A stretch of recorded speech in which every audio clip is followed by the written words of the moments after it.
Orcs have a long history of being oppressed.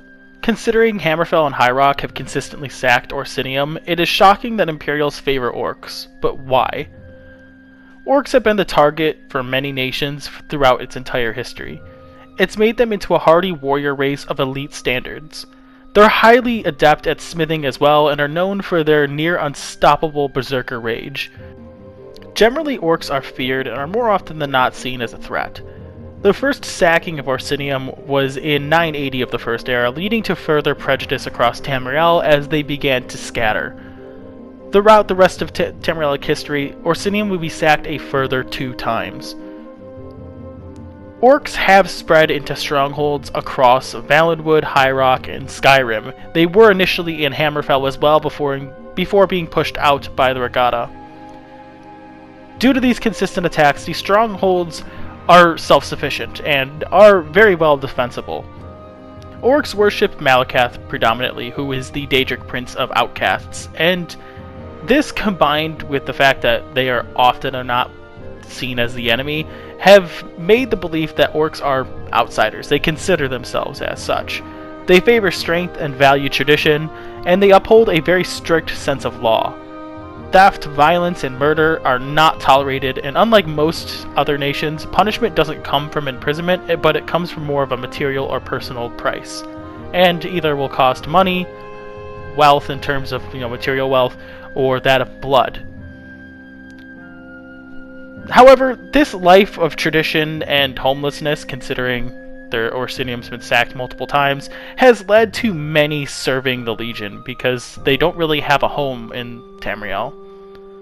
Their talent for war and discipline has made them valuable to the Empire, which essentially describes their entire relationship with the Empire in general.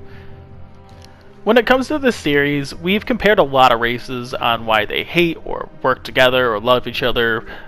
Regardless of which, we've analyzed a lot of the relationships between them. And for the Orcs and the Imperials, they don't necessarily have a lot in common, and yet work well together.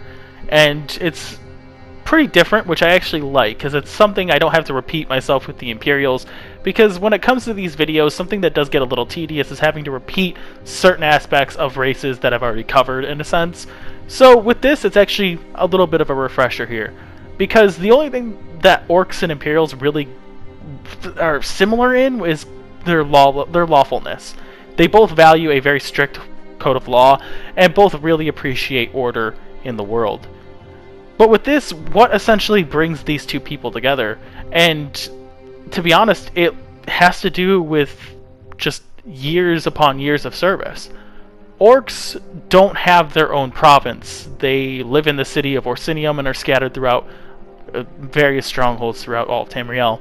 But with that, Orsinium has been sacked multiple times, and this consistent sacking has led orcs to be displaced across Tamriel as well, and many go and find service within the Legion. And through this, the Legion has valued the orcs' service because they are highly disciplined warriors and are very good at fighting, and on top of that also bring along their smithing talents, and our orcish armor and weaponry is very good. So the Imperials do value that. Now, in a previous video, I discussed how Imperials are keen to recognize the benefits and opportunities each region and race presents. For Skyrim, it was determined warriors and a loyalty base. High Rock, it was coin, magic, and their culture. Black Marsh, it was their ports. You can see where I'm getting at here.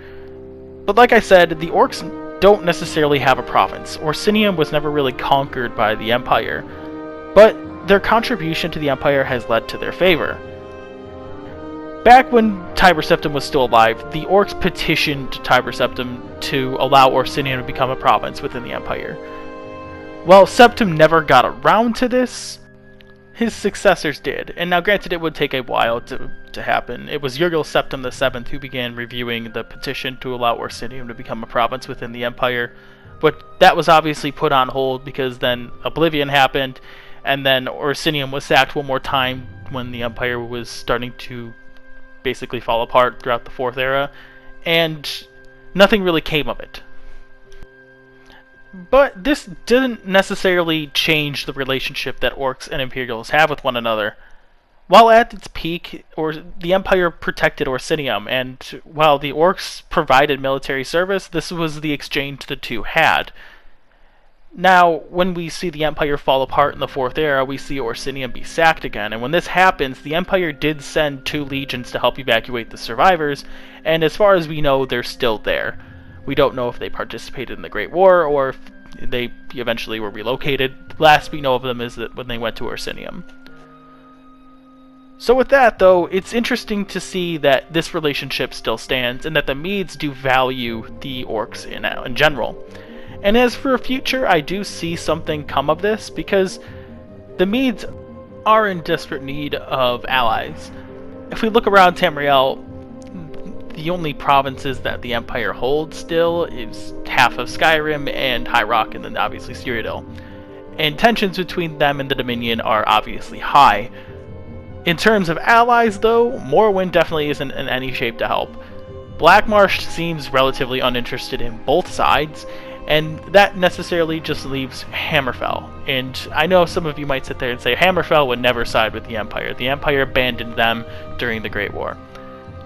But it is not without reason to suspect that the enemy of my enemy is my friend kind of thing, and I could easily see the Red Guards helping out the Empire if the time comes. But with that, that leads me to my conclusion here.